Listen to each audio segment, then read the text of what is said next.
उलमा कौंसिल का पहले दिन से नारा है, एकता का राज चलेगा, मुस्लिम हिंदू साथ चलेगा। गुलामी नहीं दरबार में, अब रहेंगे सरकार में। तो मुसलमानों को जो एक वोट बैंक बना करके इस्तेमाल किया जा रहा है, चाहे वो एनडीए हो या इंडिया इस वक्त हो। किसकी दरबार में गुलामी कर रहा था मुसलमान इतने सालों तक? सबसे ज़्यादा परेशान तो कांग्रेस ने किया, समाजवादी ने उससे ज़्यादा किया। इनकी हुकूमत थी अखिलेश यादव की। इंडियन मुजाहिदीन, मुझे कांग्रेस की बनाई कंपनी थी ये। अब ये 10 साल में इंडियन मुजाहिदीन कहाँ है? पटला हाउस इनकाउंटर फर्जी था कि प्रधानमंत्री जांच करवा दें ताकि हमें भी इत्मीनान हो जाए। महाराष्ट्र के चुनाव में इस बार राष्ट्रीय उलेमा काउंसिल मैदान में उतरने वाली है। राष्ट्रीय उलेमा काउंसिल के सरबराह यानी कि मुखिया मौलाना आमिर रशादी मदनी इस वक्त हमारे साथ हैं। महाराष्ट्र में आप चुनाव में उतर रहे हैं। आपका जो मैं रिसर्च कर रहा था और देख रहा था कि आपका काम बहुत ज़्यादा जो है उत्तर प्रदेश में, आप खुद उत्तर प्रदेश से ताल्लुक भी रखते हैं। महाराष्ट्र क्यों चुन रहे हैं चुनावों के लिए? एक पॉलिटिकल पार्टी का मैदान पूरा मुल्क होता है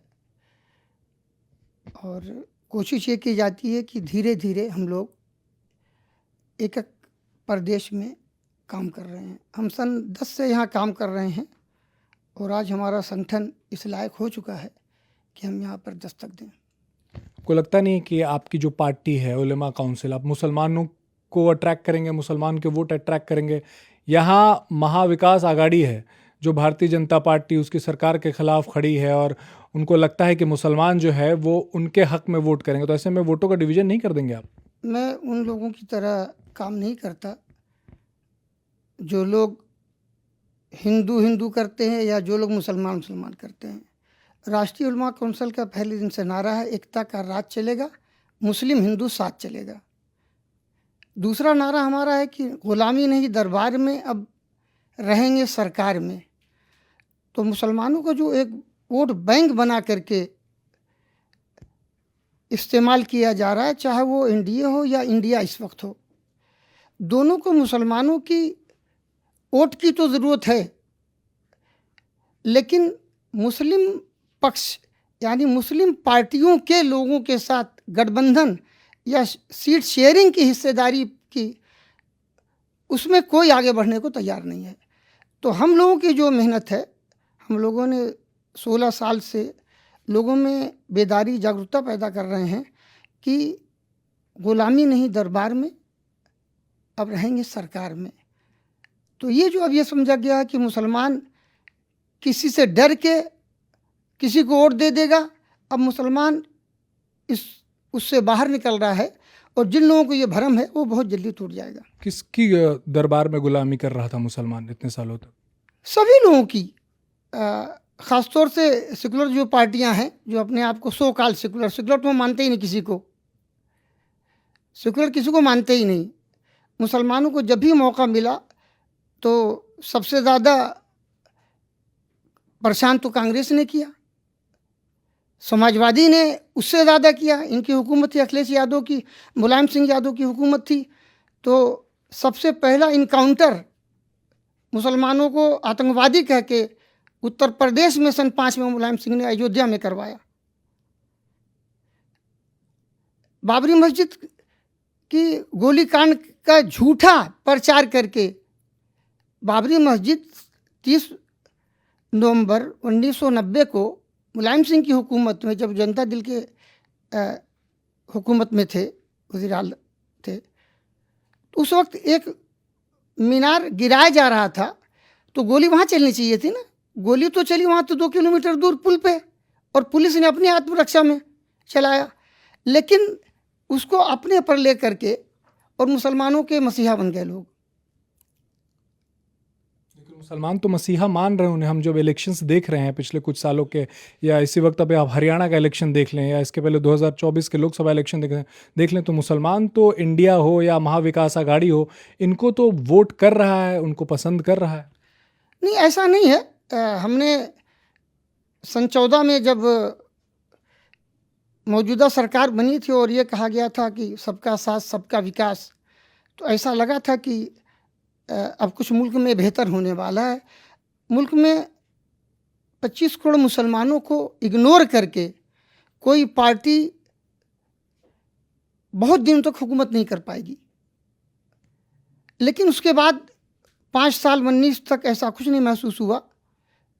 लेकिन 19 में जब दोबारा प्रधानमंत्री ने शपथ लिया तो उन्होंने एक जुमला उसमें बढ़ाया, सबका साथ, सबका विकास, सबका विश्वास। तो कुछ उम्मीद जागी थी, लेकिन वो सिर्फ एक जुमला साबित हुआ। अब ऐसा लगता है कि अभी प्रधानमंत्री इधर लगातार मुसलमानों में पसमादा मुसलमान और बड़ा मुसलमान, छोटा मुसलमान करके ऐसा लगता है कि कुछ लोगों को अपनी तरफ लाने की कोशिश कर रहे हैं। मैं समझता हूँ कि इंडिया हो या इंडिया हो, इतनी बड़ी आबादी को इग्नोर कर करके मैं समझता हूँ कि मुल्क के साथ इंसाफ नहीं होगा। ऐसे में दोनों के, मैं आपके माध्यम से ये कहता हूँ कि दोनों को, मुस्लिम समाज की पार्टियों को अपने साथ सीट शेयरिंग करके साथ में लाना चाहिए, ताकि मुल्क में एक अच्छा मैसेज जाए और मुल्क से नफरत का दौर ख़त्म हो और मुल्क विकास की तरफ अग्रसर हो। आप भाषण कर रहे थे, उसमें आपने इस बात का भी जिक्र किया कि कांग्रेस के जो गृह मंत्री थे शिवराज पाटिल, वो कपड़े बदल रहे थे जब बॉम्ब ब्लास्ट हुआ था, और उसके बाद उन्होंने मुसलमानों को, बच्चों को, निर्दोष बच्चों को गोली मरवा दिया। इनकाउंटर 100% फर्जी है। मैं तो प्रधानमंत्री से, आपके माध्यम से गृह मंत्री से गुजारिश करूंगा कि आप एक मरतबा उसकी जांच करवा दीजिए, ताकि इन लोगों की बेईमानी का पता चल जाए। किसकी बेईमानी का? कांग्रेस की सरकार के, शिवराज पाटिल के होम मिनिस्टर रहते हुए, जब उनके साथ मीडिया वालों ने उनके ऊपर लाछन लगाने शुरू किए कि यहाँ बमकांड हो रहा है और आप दिन में 3 जोड़े कपड़े बदल रहे हैं, तो उनकी हालत ऐसी हो गई कांग्रेस के अंदर कि डू और डाई। तो उन्होंने ये काम कर दिया। मैं तो चैलेंज करता हूं कि अगर बटला हाउस का इनकाउंटर सही निकल जाए, आप ये बता दें कि गन पॉइंट पर रख करके अगर आप दूर से गोली मारेंगे, इनकाउंटर का दूर से मारेंगे ना, तो दूर से मारेंगे, उसका सर फटेगा, उसकी अलग वो होगी। हमने फारसी के जो लोग हैं उनसे बात की, हमने वो लड़ाई हमने लड़ी है। तो यहाँ पर सिर्फ एक ब्लैंक वो आया था, गोली सीधे जा रही है, 3 गोली तो बैठाल के मारा गया है। अगर वो आतंकवादी थे तो पकड़ा जा सकता था, उनको जेल में डालते। उनमें से बहुत से लोगों को जमानत मिली, बहुत से लोग छूट रहे हैं, आपने देखा होगा। तो इंडियन मुजाहिदीन, मुझे कांग्रेस की बनाई कंपनी थी ये, अब ये 10 साल में इंडियन मुजाहिदीन कहाँ है? तो मैं जो बात कह रहा हूँ, बटला हाउस इनकाउंटर फर्जी था। मैं आपसे फिर आपके माध्यम से कह रहा हूँ कि प्रधानमंत्री जांच करवा दें, ताकि हमें भी इत्मीनान हो जाए। इनकाउंटर फर्जी है, अदालत फैसला करे कि वो आतंकवादी थे नहीं थे। हम तो कहेंगे हमारे गांव का लड़का था, हम जानते हैं कि वो आतंकवादी नहीं था, लेकिन आप जांच करें। हम इनकाउंटर की बात करें, इनकाउंटर के हम मुखालिफ हैं। मुजरिम है, जुर्म करता है, उसको सख्त से सख्त सजा दी जाए। हम कहीं भी मुल्क में किसी के साथ जुल्म होता है, हम आवाज़ उठाते हैं, उसमें कोई ज़ात, बिरादरी, मज़हब को दाखिल नहीं करते। तो राष्ट्रीय उलमा काउंसिल पहले दिन से सामाजिक न्याय की बात कर रही है, वो अन्याय किसी के साथ हो। आप मोहब्बत की दुकान से भी बड़े खफा नज़र आ रहे हैं, लगातार उसका जिक्र करते कहते कि कोई मोहब्बत की दुकान किसी काम की नहीं। हम मोहब्बत की दुकान से भी नाराज़ हैं और नफ़रत की दुकान से भी नाराज़ हैं। हम पर जो इल्ज़ाम लगाया था कि हम ये 10 साल में ऐसा क्या हो गया, प्रधानमंत्री हिंदू, गृह मंत्री हिंदू, सारे मंत्री हिंदू, कोई मुसलमान नहीं, और वो बता रहे हैं कि मुसलमानों से हिंदुओं को खतरा है। 60 साल में कोई खतरा नहीं हुआ। तो मैं तो दोनों से मुझे नाराज़गी है। आप भारत जोड़ो आंदोलन में भी शरीक हुए थे, शामिल हुए थे राहुल गांधी के साथ, और उसके बाद आप मोहब्बत की दुकान से खफा नज़र आ रहे हैं। नहीं, हम शारीक इसलिए हुए थे कि हमें ऐसा लगा कि शायद गुनाहों से तौबा हो गई है। तो तौबा तो हमारे यहाँ हैसियत मुसलमान, हमारे यहाँ जो तौबा कर ले गुनाह से, तो वो तो ऐसा हो जाता है जैसे कि फिर से पैदा हो गया, उसकी तौबा कबूल हो जाती है। तो हमने समझा कि शायद कुछ अच्छा होगा, लेकिन मुझे अभी तक तो नहीं लगा। हमारे बहुत से मसाइल आए, उसमें कहीं कोई बोलने के तैयार नहीं है।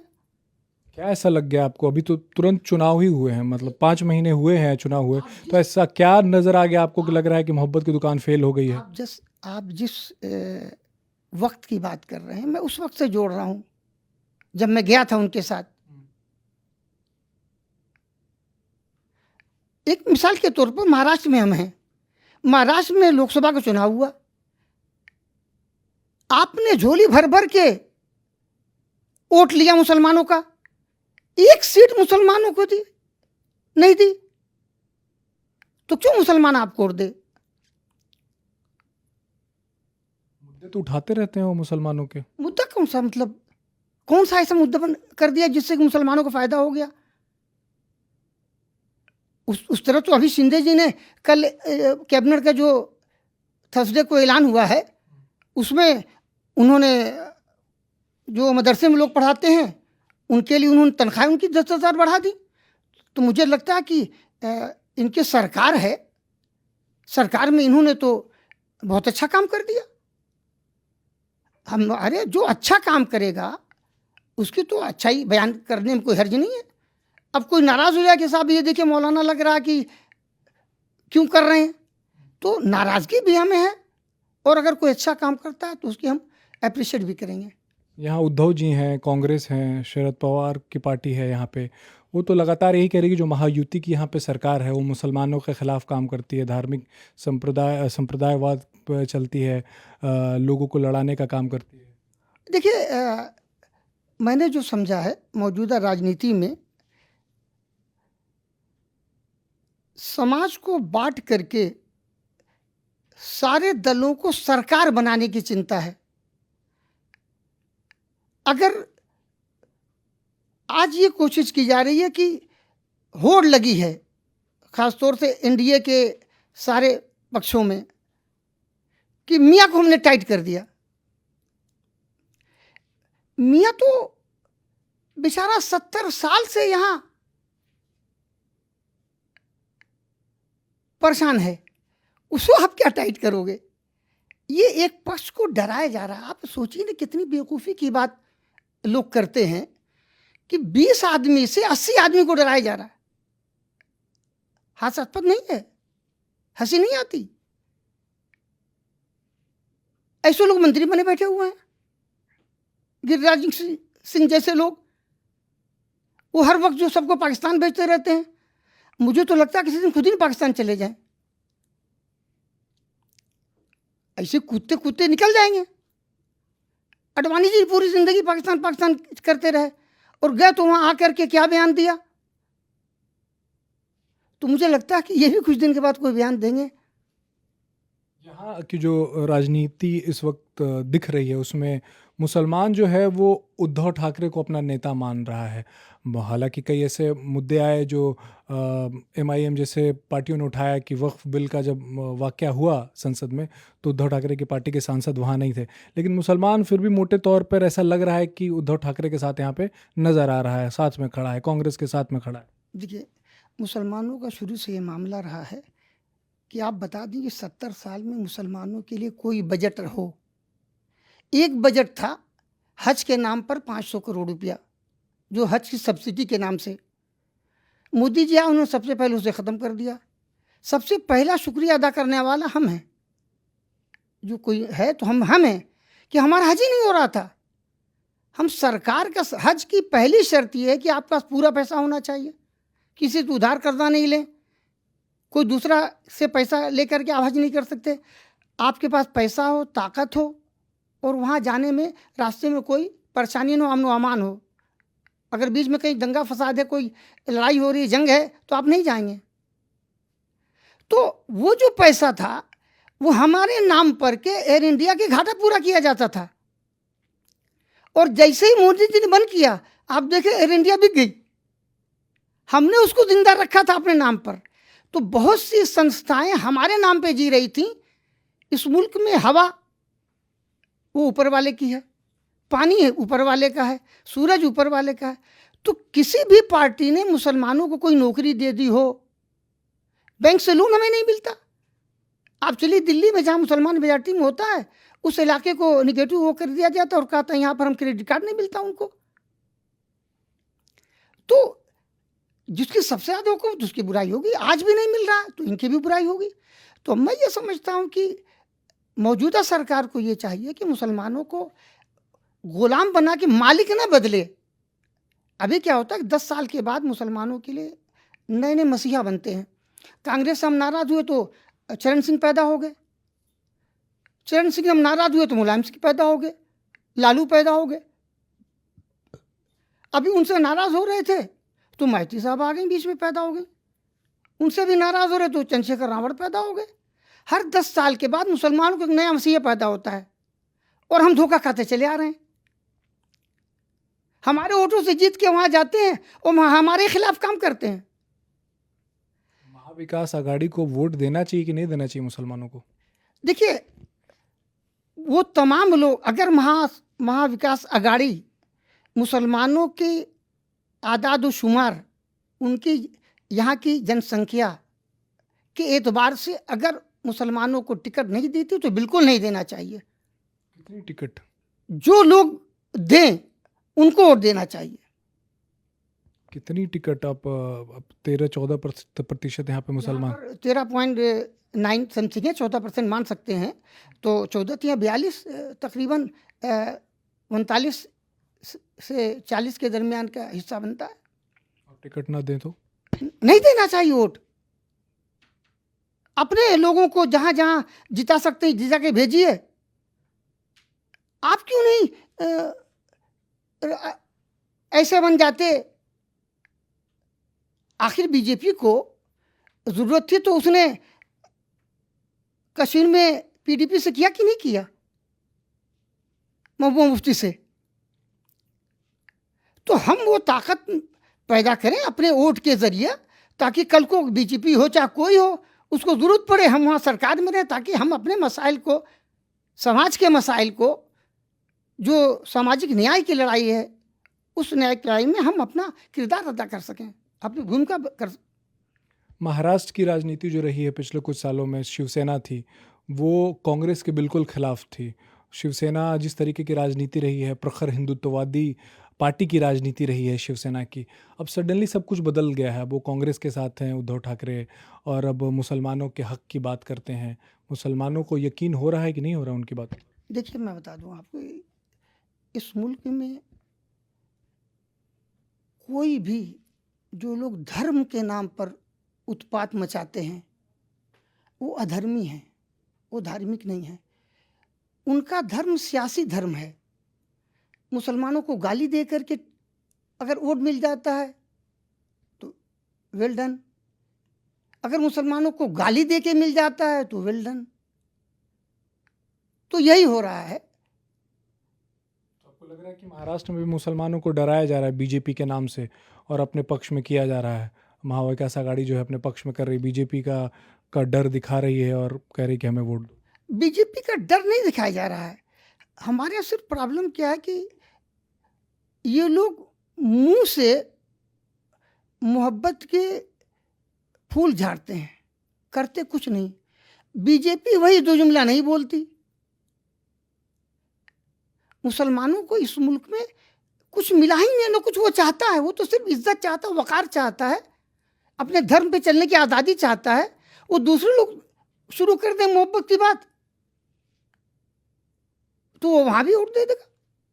कह रहे कि मोहब्बत झड़ता है मुंह से, फूल झड़ते हैं मुंह से, लेकिन करते कुछ नहीं है। बोले क्या ऐसा आप चाहते हैं कि करें तो आपको लगे कि हाँ ये जैसा बोल रहे हैं, मोहब्बत की दुकान खोल रहे हैं, आप मुंह से मोहब्बत झाड़ रहे हैं मुसलमानों के लिए, कर भी रहे हैं? मैं एक बात कह रहा हूँ कि जैसे दिल्ली में किसकी सरकार है?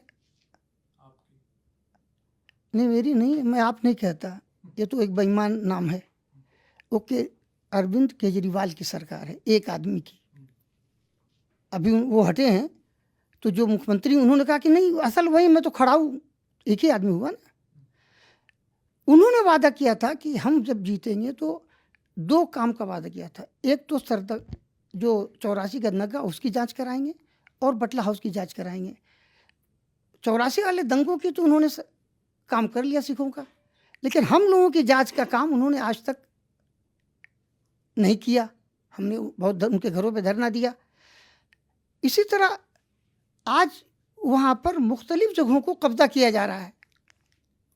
औकाफ की जायदादों को ज़बरदस्ती मूर्तियाँ ले आके लगा दी जा रही हैं। मस्जिद के बाहर जो है मंदिर का बोर्ड लगा दिया जा रहा है। हिमाचल में क्या हो रहा है? अरे भाई, मस्जिद 50 साल से वहाँ है, आज तक कोई प्रॉब्लम नहीं था। बीजेपी की हुकूमत में प्रॉब्लम नहीं पैदा हुआ, ये सुखू के सुख में प्रॉब्लम क्यों हो गया?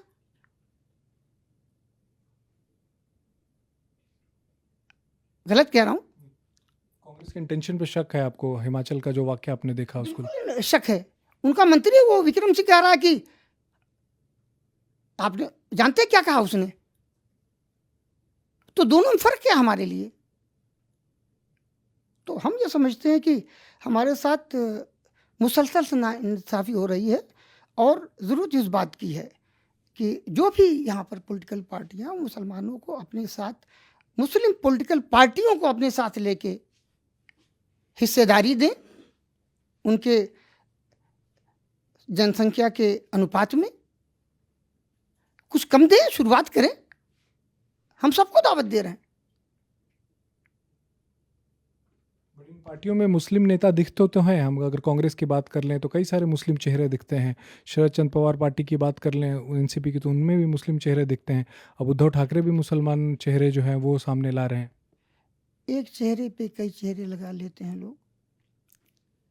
वो मुसलमानों के नुमाइंदे नहीं हैं, वो अपनी पार्टी के नुमाइंदे हैं। मैंने एक बहुत बड़े सन नरसिम्हा राव के ज़माने के एक बड़े नेता, बेंगलोर के बड़े मुस्लिम परस्त थे, उनसे मैंने पूछा कि ये फ़लाँ काम हो गया, बाबरी मस्जिद शहीद हो गई, अगर आप 2 आदमी इस्तीफ़ा देते तो सरकार गिर जाती, अल्पसंख्यक सरकार थी। तो उन्होंने कहा कि हम मौलाना मुसलमानों के नुमाइंदे नहीं हैं, हम तो कांग्रेस के नुमाइंदे हैं। इस सरकार में समाजवादी के अखिलेश यादव के 43 मुसलमान थे। मुजफ्फरनगर तो छोड़िए, हिंदुस्तान का सबसे बड़ा दंगा 76 साल का आज की डेट में, अब तक उससे बड़ा दंगा हिंदुस्तान में नहीं हुआ।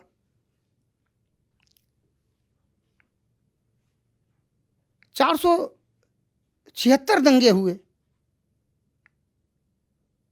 लेकिन कोई मुसलमान, वो सारे मुसलमान थे 43। ऐसे मुसलमान की जरूरत नहीं है।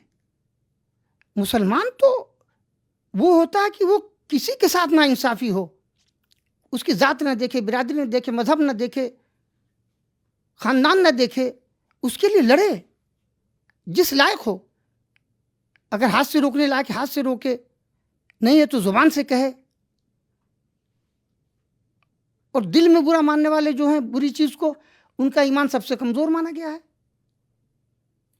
वही कांग्रेस से आप नाखुश नजर आ रहे हैं, लेकिन फिर से सवाल है। सबसे नाराज हूं, ये बार बार कांग्रेस सिर्फ नाराज नहीं हूं, मैं कांग्रेस से भी नाराज हूं, मैं सपा से भी नाराज हूं, मैं माइती से भी नाराज हूं, मैं बीजेपी से भी नाराज हूं। लेकिन आप दिखे थे राहुल गांधी के साथ, उनके भारत जोड़ो यात्रा में थे और बड़े जोर शोर के साथ है। 1980 में अटल बिहारी वाजपेयी जी आए,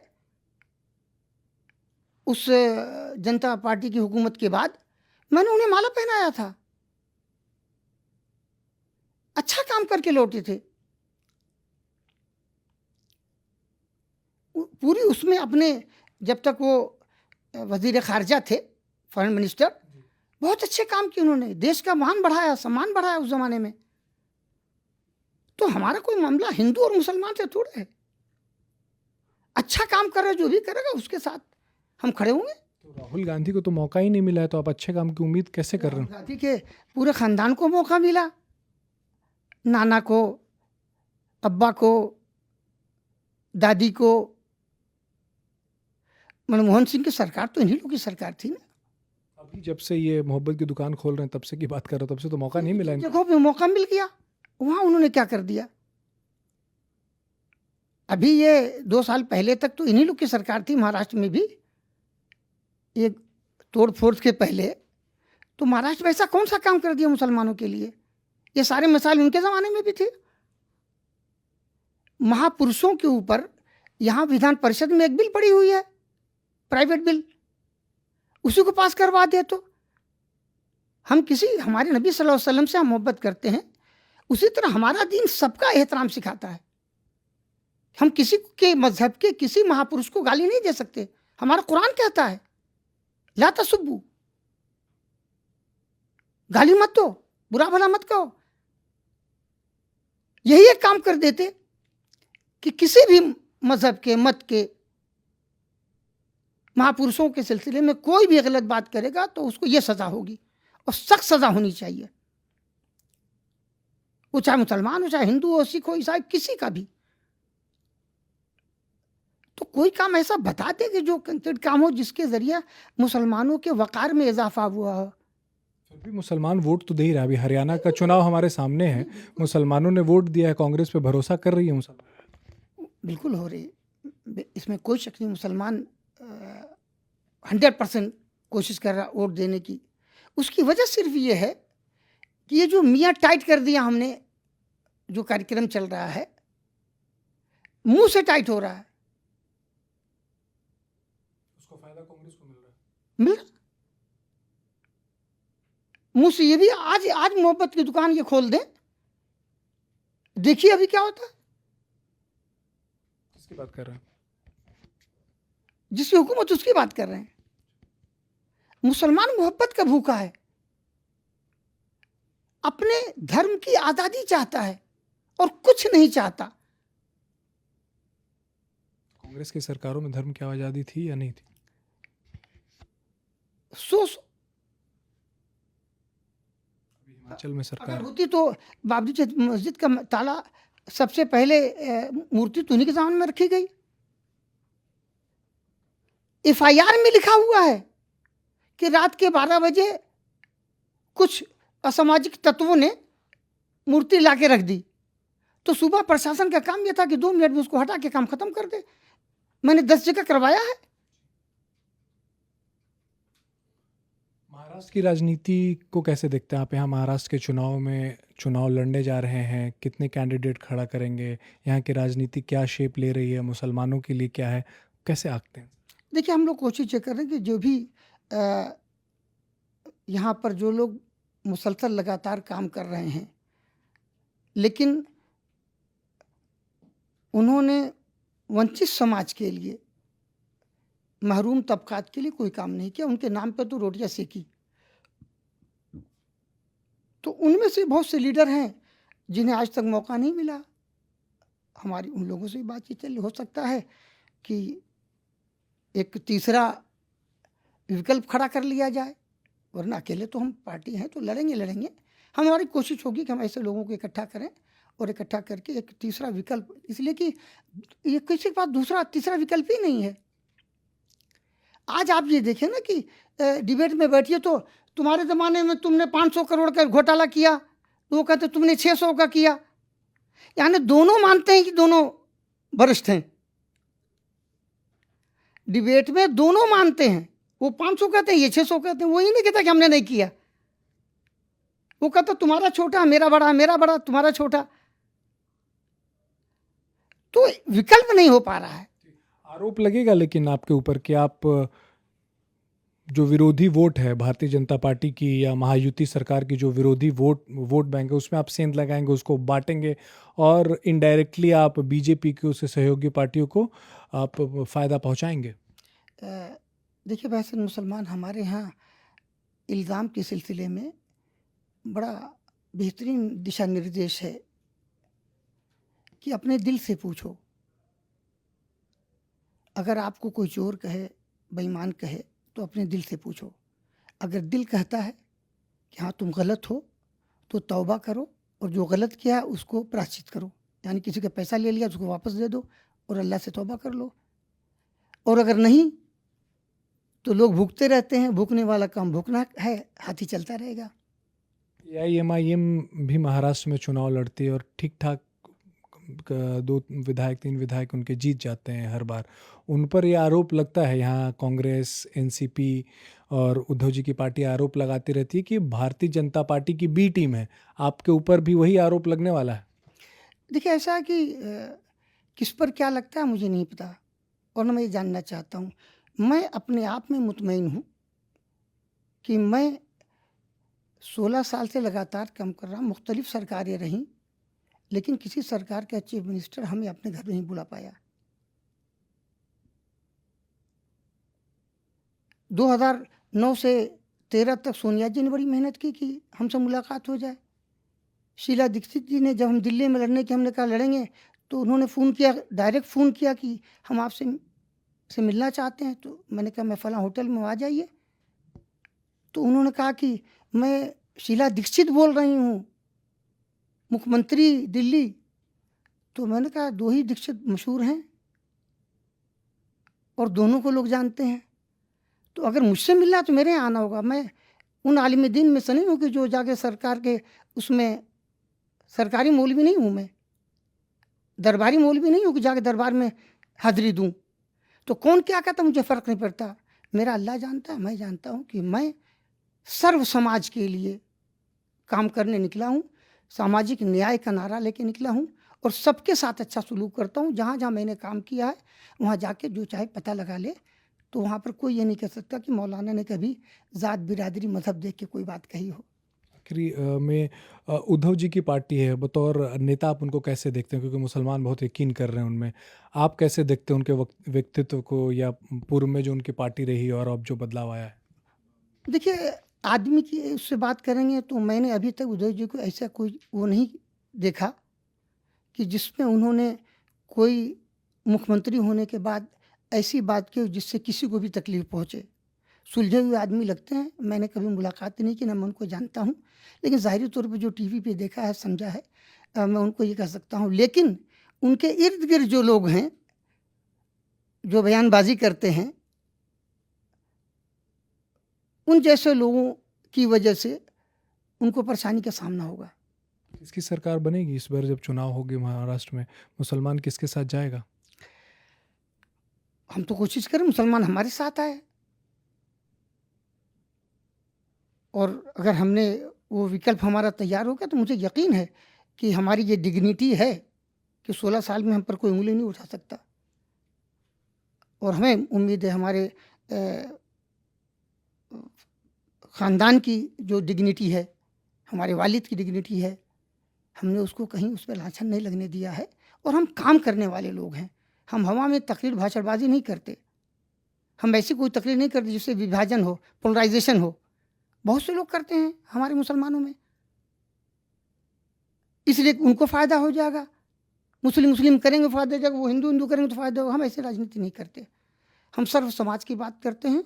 हमारा एक प्रधान जीत जाता है तो हमें उस दूसरे मत का वोट मिला कि नहीं मिला, दूसरे लोगों को वोट मिला कि नहीं मिला, उसको ये काम सबके लिए करना पड़ता है। कितनी सीटों को टारगेट कर रहे हैं? कितनी सीटों पर आप लग रहा है कि हाँ यहाँ पे, क्योंकि आप कोशिश ये है कि हम मुंबई और या आसपास के थाना ज़िले की पे पहला मेरा वो है। उसके बाद औरंगाबाद वगैरह से 2-3 जगह से हमारे पास लोग पहले भी हमारे साथ पार्टी में बहुत ज़माने से जुड़े हुए, सन 9 से जुड़े हुए हैं। तो अगर वहाँ से किसी ने अप्रोच किया, या वहाँ हमें पूना से भी हमारे लोग हैं,